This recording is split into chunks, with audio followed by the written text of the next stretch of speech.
10 വർഷം തുടർച്ചയായി ഭരിച്ചിരുന്ന ഒരു ഗവൺമെന്റ് ഉണ്ടായിരുന്നു. ആ ഗവൺമെന്റിന് നേതൃത്വം കൊടുത്ത വളരെ ധൈര്യശാലിയായ ഒരു മുഖ്യമന്ത്രി ഉണ്ടായിരുന്നു. ആരുടെ മുന്നിലും നട്ടല് വളച്ചുകൊണ്ട് കേരളത്തിലെ ജനതയെ ഒരു തരത്തിലും മോശമാക്കാൻ അദ്ദേഹം ശ്രമിച്ചിരുന്നില്ല.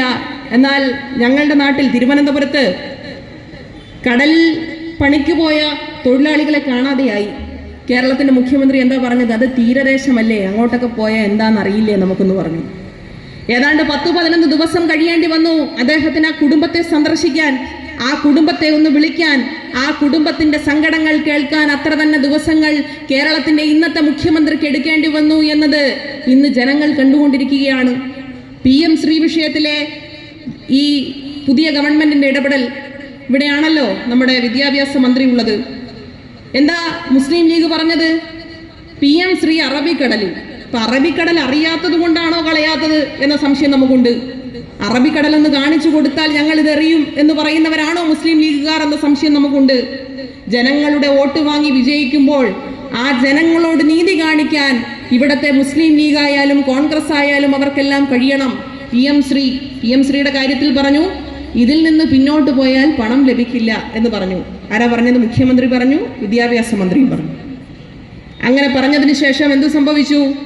കേന്ദ്ര സർക്കാർ തന്നെ പാർലമെന്റിൽ കൊടുത്ത മറുപടിയിൽ വിശദമായി പറയുന്നു, PM ശ്രീയിൽ ഒപ്പുവയ്ക്കാത്ത സംസ്ഥാനങ്ങൾക്കും PM ശ്രീയുടെ ഭാഗമായി ഫണ്ട് കൊടുത്തിട്ടുണ്ട്.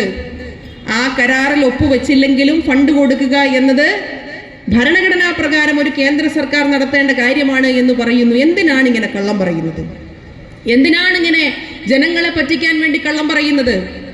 PM ശ്രീ ഉൾപ്പെടെയുള്ള വിഷയങ്ങൾ, PMAY പദ്ധതി നമുക്കറിയാം. സാധാരണക്കാരായ ജനങ്ങൾക്ക് വീട് വെച്ചു കൊടുക്കുന്നതിന് സർക്കാർ ഏറ്റെടുത്തിട്ടുള്ള പദ്ധതി. അതിൽ ഒരുപടി മുന്നിലേക്ക് ഏതാണ്ട് അതേ തുക തന്നെ തദ്ദേശ സ്വയംഭരണ സ്ഥാപനങ്ങളും കേരളത്തിലെ സർക്കാരും ചേർന്നുകൊണ്ട് ഏറ്റവും അധികം വീട് വെച്ച കാലഘട്ടമാണ് നമ്മളെ സംബന്ധിച്ചിടത്തോളം കടന്നുപോയത്. എനിക്ക് വ്യക്തിപരമായ അഭിമാനമുണ്ട്. ഞാൻ നേതൃത്വം കൊടുത്തിരുന്ന തിരുവനന്തപുരത്തെ, ഞങ്ങളെല്ലാം നേതൃത്വം കൊടുത്തിരുന്ന തിരുവനന്തപുരം നഗരസഭയാണ് ഈ കാലയളവിൽ കേരളത്തിൽ രാജ്യത്ത് തന്നെ ഏറ്റവും മുൻപന്തിയിൽ ഏറ്റവും കൂടുതൽ വീട് കൊടുത്ത തദ്ദേശ സ്വയംഭരണ സ്ഥാപനം. ഞങ്ങൾ ആരും അവരോട് പറഞ്ഞില്ല, നിങ്ങൾക്ക് ഈ പണം തരണമെങ്കിൽ, നിങ്ങൾക്ക് ഈ പണം വീട് വയ്ക്കുന്നതിന് വേണ്ടി തരണമെങ്കിൽ നിങ്ങളുടെ വീടിന്റെ മുന്നിൽ, വീട് നിർമ്മിച്ചു കഴിഞ്ഞാൽ നിങ്ങളുടെ വീടിന് മുന്നിൽ ഒരു ചാപ്പ കുത്തണമെന്ന് ഞങ്ങൾ ആരും പറഞ്ഞില്ല. അതിൽ ഞാൻ നേരത്തെ സൂചിപ്പിച്ചതുപോലെ തന്നെ കേന്ദ്ര സർക്കാർ നൽകുന്നതിനേക്കാൾ ഒരു പടി മുന്നിലാണ് സംസ്ഥാന സർക്കാരും തദ്ദേശ സ്വയംഭരണ സ്ഥാപനവും നൽകുന്ന പണം. അങ്ങനെ കൂടുതൽ തുക ഒരു പദ്ധതിക്ക് വേണ്ടി കൊടുത്തിട്ട് നമ്മൾ ആരും അവരോട് പറഞ്ഞില്ല.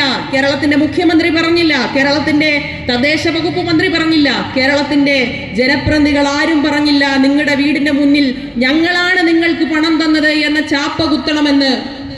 അഭിമാനത്തോടുകൂടി ജീവിക്കാൻ നിങ്ങൾക്ക് കഴിയണമെന്ന് കേരളത്തിന്റെ മുഖ്യമന്ത്രി, അന്നത്തെ മുഖ്യമന്ത്രി ശ്രീ പിണറായി വിജയൻ, സഖാവ് പിണറായി വിജയൻ അഭിമാനത്തോടുകൂടി ജനങ്ങളുടെ മുന്നിൽ പറഞ്ഞു.